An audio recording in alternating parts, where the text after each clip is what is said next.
नमस्कार, मैं आर्या चतुर्वेदी और आप देख रहे हैं प्रोग्रेसिव इंडिया। आज हमारे साथ मौजूद हैं स्पेस सुपर स्पेशलिस्ट के संचालक योगेंद्र राठी जी। तो इनसे जानते हैं कि कोरोना काल में किस हिसाब से इन्होंने अपने हॉस्पिटल को मैनेज किया, कितनी कठिनाइयाँ आई, क्या क्या चीज़ें फेस की, उसके बाद भी सब कुछ लगातार स्मूथली चलता रहा। कैसे टीम को मैनेज किया, कैसे मरीजों को, क्योंकि कोरोना काल में जो स्थिति थी वो बेहद ही खतरनाक थी, जिससे आप सभी लोग अच्छे से वाकिफ़ हैं। सर, सबसे पहले तो आपका प्रोग्रेसिव इंडिया में बहुत बहुत स्वागत है। Thank you madam. सर हाँ जी सर, आपसे पूछना चाहेंगे कि कोरोना काल बहुत एक तरह से वो समय था जिसमें सभी लोग घबराए हुए थे, लेकिन एक डॉक्टर होने के नाते, एक हॉस्पिटल के संचालक होने के नाते कैसे सब कुछ मैनेज किया? सबसे पहले तो सभी दर्शकों को मेरा नमस्कार। मैं स्पेस हॉस्पिटल ग्रेटर नोएडा का ओनर होने के नाते मैं सब दर्शकों को ये बताना चाहता हूँ कि हमारे hospital space super speciality hospital greater Noida के अंदर हमने पूरे कोरोना काल के अंदर जितने मरीजों के लिए हम जो मदद हम कर सकते थे हमने किया। हमने किफ़ायती जितना कम से कम पैसे में जो इलाज कर सकते थे, जो मैक्सिमम फैसिलिटी, हमने 21 बेड का आईसीयू मैनेज किया हुआ था अपने हॉस्पिटल के अंदर। तो कोरोना काल में हमारे पास जितने भी पेशेंट आए लगभग सभी हमारे यहाँ से ठीक होके चले गए। और कोरोना काल में सबसे जो मोटी समस्या जो हमारे सामने आई वो समस्या थी ऑक्सीजन की कमी। उस समय ऑक्सीजन की बहुत किल्लत थी। प्रशासन की तरफ से भी सब हमारे जितने रिसोर्सेज थे हमने भी लगाए, लेकिन हमने अपने मरीजों को ऑक्सीजन की कमी के कारण मतलब इलाज में कोई कमी नहीं आने दी। और इस सारे जो कोरोना काल का जो समय था बहुत ही गलत समय था। सब बहुत हाहाकार मचा हुआ था हर तरफ, सब पेशेंट परेशान थे, लेकिन हमारे हॉस्पिटल की तरफ से जितना मैक्सिमम सपोर्ट हम कर पाए, हमारी टीम डॉक्टर्स की टीम थी, उसमें बहुत सारे स्पेशलिस्ट डॉक्टर थे, सब ने बहुत अच्छे से काम किया, स्टाफ ने बहुत अच्छे से काम किया। और हमने अपने हॉस्पिटल की तरफ से जितना पॉजिटिव मैसेज जो जनता के लिए देना चाहिए वो हमने काम किया था। उस दौरान पहली लहर आई कोरोना की तो लोग वाकिफ़ ही नहीं थे, खासकर लोगों को पता ही नहीं था कि ये वायरस है, कितना खतरनाक। फिर धीरे धीरे जब मामले बढ़े तो लोग डरने लगे, लोगों के अंदर एक डर पैदा हुआ, मरीज़ भी आने लगे। उस टाइम आप मरीज़ों को कैसे सांत्वना देते थे कि कैसे मैनेज करते थे कि कहीं ना कहीं मरीज़ों में डर था, मे बी डॉक्टरों में भी होगा, तो दोनों चीज़ को कैसे मैनेज किया आपने? मैडम, हर तरफ से ये पेशेंट जो भी आ रहे थे हमारे यहाँ पे, उनके अटेंडेंट, सबसे मोस्टली तो अटेंडेंट का ये था कि हमारे पेशेंट को बचा लिया जाएगा या नहीं। सबके मन में ये डर होता था हॉस्पिटल आते ही कि हमारा मरीज बचेगा नहीं बचेगा। लेकिन हमारे डॉक्टर्स ने जो उनकी काउंसलिंग की, जो बिना डरे हर एक डॉक्टर ने 24 घंटे उस टाइम पे काम किया। और आईसीयू वार्ड के अंदर हर एक डॉक्टर आइसोलेशन में अपने पीपीई किट के साथ 12 घंटे लगातार उन्होंने, जो पीपी किट में तो आप लोग जानते ही हैं कि मतलब गर्मी में भी और वो सारी चीज़ें हुई। लेकिन जिस तरह से हम उस काल से जो निकले हैं, बहुत ही बुरा समय था, हर एक आदमी के साथ बहुत बुरा हो रहा था। जिसको भी कोविड हो रहा था उसके अटेंडेंट को ये चिंता हो रही थी कि अब उसको खाना कैसे दिया जाए, घर में रख नहीं सकते थे, आइसोलेशन सबको रिक्वायर्ड थी। तो जो भी हॉस्पिटल में आता था तो हमने उनको काउंसलिंग भी अच्छे से किया और उनका एक मोरल हाई करना होता है, वो मोरल हाई करके। और हमारे यहाँ से जितने भी ट्रीटमेंट होके गए पेशेंट वो अब भी हमारे पास फॉलोअप के लिए आते हैं। जैसे पोस्ट कोविड में बहुत सारी समस्याएं होती हैं तो उनके लिए भी आते हैं, अच्छे से हमारे साथ बात करते हैं और धन्यवाद करके जाते हैं कि उस टाइम पे जो हमारे हॉस्पिटल की तरफ से जितना सपोर्ट उन लोगों को किया गया, हम आज भी उनके साथ जुड़े हुए हैं और हॉस्पिटल का एक अच्छा मैसेज हमने दिया। सर, अभी फर्स्ट लहर गई, सेकेंड लहर मैनेज किया, थर्ड लहर भी चल रही है। क्या लगता है कि अगर आगे कुछ ऐसी फिर से सिचुएशन आती है तो आपका हॉस्पिटल कितना तैयार है एक बार फिर से इन सब चीज़ों को मैनेज करने के लिए, फिर से सारी चीज़ें सुटेबल ले जाने के लिए? हमने जो पिछली लहरों में सीखा और ये लहर, इस लहर में जो भी हम प्रिपेयर थे मेंटली भी, अपने इक्विपमेंट वाइज भी, आईसीयू वार्ड जो हमने बनाए उसमें हमने 21 बेडेड आईसीयू को प्रॉपरली, हमारे पास 10 वेंटिलेटर्स हैं, ऑक्सीजन हमने जो ऑक्सीजन के लिए जो एमओयू किया है, यहाँ पे बाहर से जितनी ऑक्सीजन सिलेंडर्स आते थे हमने 3-4 वेंडर्स के साथ टाई अप कर लिया, ताकि हमें ऑक्सीजन की किल्लत बाय चांस अगर ऐसा हो, सीवर कोविड अगर फिर उसी कंडीशन में भी आता है तो हम मेंटली और अपने इक्विपमेंट वाइज भी प्रिपेयर्ड थे ऑलरेडी।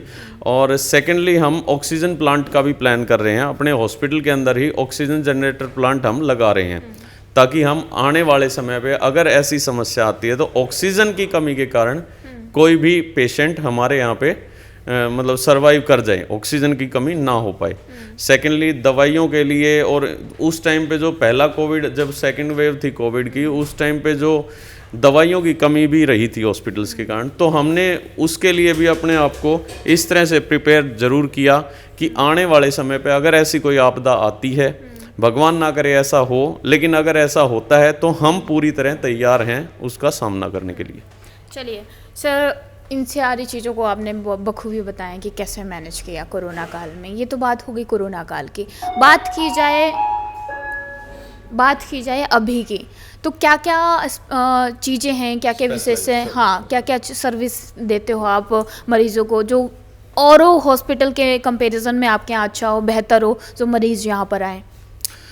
फर्स्टली मैडम, जो ये स्पेस सुपर स्पेशलिटी हॉस्पिटल है, ये ऐसी लोकेशन पे है जो ग्रेटर नोएडा के अंदर सबसे प्राइम लोकेशन मानी जाती है। परी चौक जो मेन चौक है, दिल्ली से आने वाले, मथुरा से, आगरा से, अपने धनकौर से, जहाँ से भी है, यहाँ की कनेक्टिविटी, ट्रांसपोर्ट बहुत अच्छा है, पेशेंट को रीच करना बहुत आसान है। सेकेंडली, हम जो हॉस्पिटल रन करने का मेरा अपना एक विज़न था कि मैं अगर अपना हॉस्पिटल बनाता हूँ तो मैं किसी भी पेशेंट को पैसे की कमी के कारण ट्रीटमेंट से ऐसा नहीं होगा कि किसी के पास पैसा नहीं है तो उसको ट्रीटमेंट ना मिले।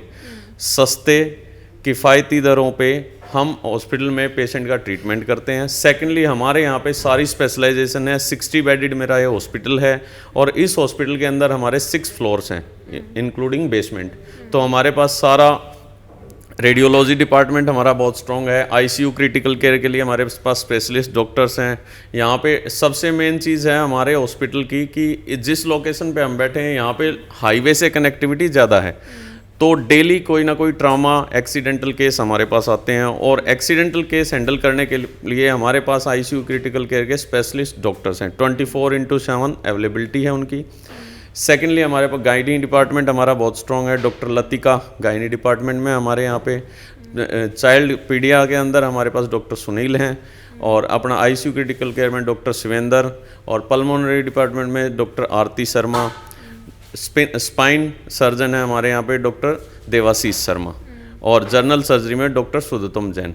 तो ये सारी स्पेशलाइजेशन हमारे यहाँ पे अवेलेबल हैं। और ऑन्को में हमारे पास कैंसर का, आजकल कैंसर का बहुत ज़्यादा पेशेंट आ रहे हैं कैंसर के, हम जैसा देख पा रहे हैं, तो हमारे पास कैंसर सर्जन भी हैं डॉक्टर सीके मल्होत्रा।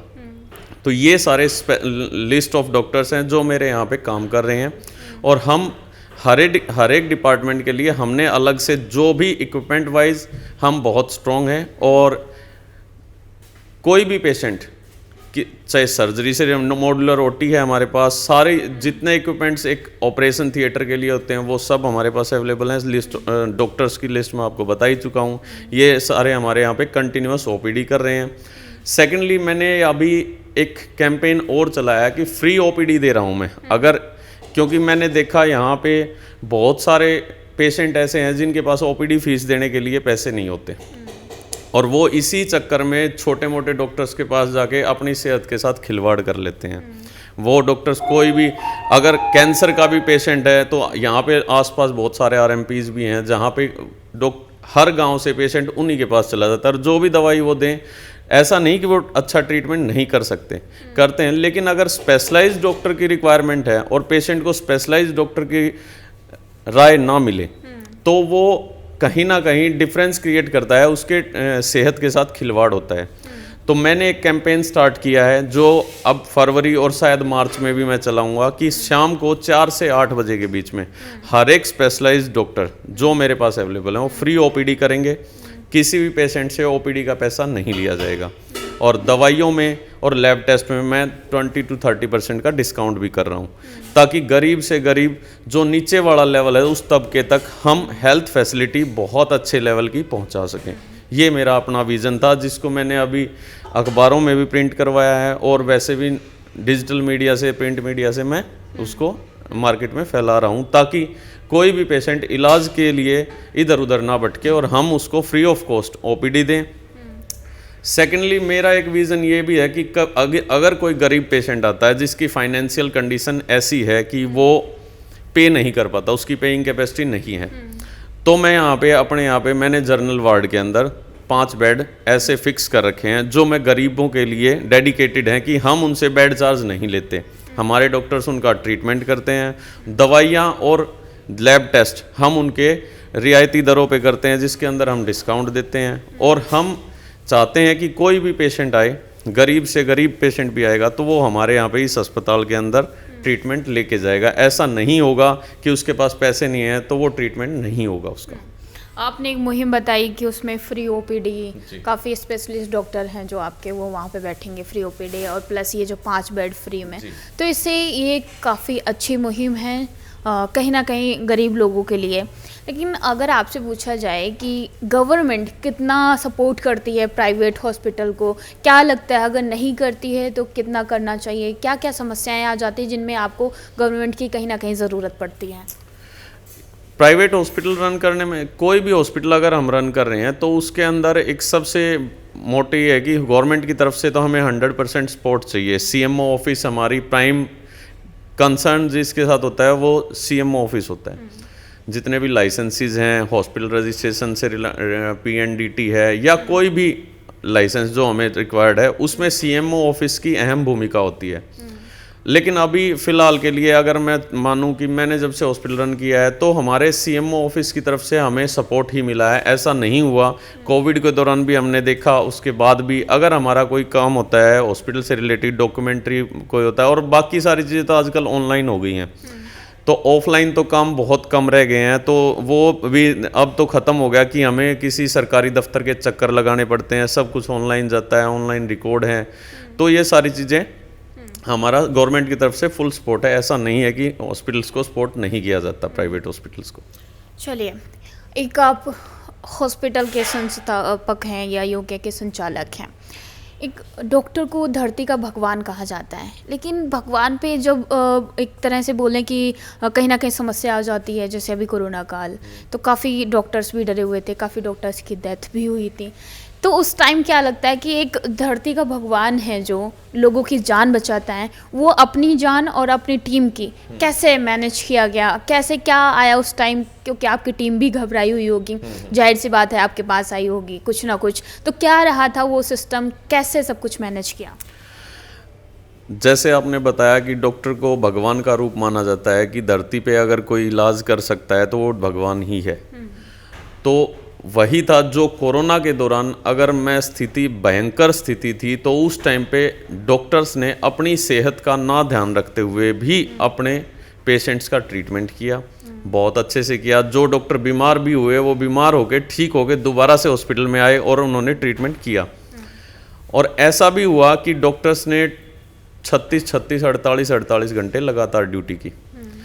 लेकिन जो डर वाली बात थी वो सिर्फ एक ये था डॉक्टर्स को कि कहीं ना कहीं हम अपने परिवार को, अगर अपने इस प्रोफेशन के कारण हमारे परिवार के ऊपर कोई दिक्कत आती है तो हम उसको कैसे टैकल करेंगे। डॉक्टर्स ने इवन 2-2 महीने तक अपने घर नहीं गए डॉक्टर्स, ताकि उनका परिवार बचा रहे और वो जनता की सेवा करते रहे। तो ये सारा सिस्टम उस टाइम रहा। हमारी टीम हमारे पास भी आई कि हम अब क्या करें, हमने इंसेंटिव्स भी बढ़ाए उस टाइम पे, अपने स्टाफ को हमने दुगनी सैलरी भी दी ताकि एक कंपनसेशन माना जाए, क्योंकि उस टाइम पे जितनी ज़रूरत हमारे पेशेंट्स को थी स्टाफ की कमी, अगर स्टाफ की कमी होती तो हम पेशेंट का ट्रीटमेंट नहीं कर पाते। हमने ट्रीटमेंट अच्छा किया, स्टाफ को इंसेंटिव भी दिया, एक एप्रिसिएशन सर्टिफिकेट्स भी प्रोवाइड किए हमने, ताकि कोरोना योद्धा एक तरह से बोला जाए इनको। तो किसी तरह गवर्नमेंट की तरफ से भी हमें इंस्पायर किया गया, ताकि जो अच्छे डॉक्टर्स थे उनको गवर्नमेंट ने अभी बुला के उनको अभी मान सम्मान किया है। अपने लखनऊ बुलाया गया था, हमारे डॉक्टर्स भी गए थे, उसमें डॉक्टर शिवेंद्र हैं, आईसीयू क्रिटिकल केयर में थे। उन्होंने बहुत सारे, लगभग कोविड के दौरान उनके जो ट्रीटमेंट से ठीक होके पेशेंट गए, 250 से 300 पेशेंट ऐसे थे जिनको उन्होंने ट्रीट किया। और ऐसा नहीं, डॉक्टर्स उस टाइम पे जिस भी हॉस्पिटल के अंदर ऐसा होता था कि किसी हॉस्पिटल में बाय चांस डॉक्टर अवेलेबल नहीं है तो हमारे पास फ़ोन आते थे, तो हम अपने डॉक्टर्स की टीम को वहाँ भेज देते थे। ऐसा नहीं कि आप वहाँ नहीं जाओगे। तो हमने तो जो मेन फोकस हमारा था कि पेशेंट ठीक होना चाहिए, किसी भी हॉस्पिटल का हो। कुछ इंसानियत वाली चीज़ें होती हैं वो ज़रूरी थी, इंसान की जान बच जाए वो सबसे ज़्यादा ज़रूरी है, ना कि हमें हॉस्पिटल रन करना था। उस टाइम पे हमने यही किया, यही हमारा विज़न था। ये तो हो गई आपकी और आपके टीम की बात कि कैसे डॉक्टर्स को, जो आपकी टीम थे उनको समझाया और एक तरह से प्रमोट किया। लेकिन मरीज़ के जो पेशेंट के जो परिजन थे वो भी घबराए हुए थे। मरीज़ में भी जो आपके यहाँ एडमिट होंगे तो उनमें भी एक अजीब सा अलग सा डर था। तो उनको कैसे समझाया, आपकी टीम ने क्या किया कि वो कहीं ना कहीं ठीक हुए और यहीं पे रहे? एक होता है ना कि लोग अंदर से भावुक हो जाते हैं, तो वो सिचुएशन क्या थी, क्या वो टाइम था? वो सिचुएशन ऐसी थी मैडम, हर एक हॉस्पिटल का जो इंफ्रास्ट्रक्चर, मैंने अपने हॉस्पिटल का इंफ्रास्ट्रक्चर रेडी किया हुआ है, उसके अंदर क्या है, मेरे हर जगह कैमराज, मैंने आईसीयू में भी उस टाइम पे कैमराज लगवाए थे।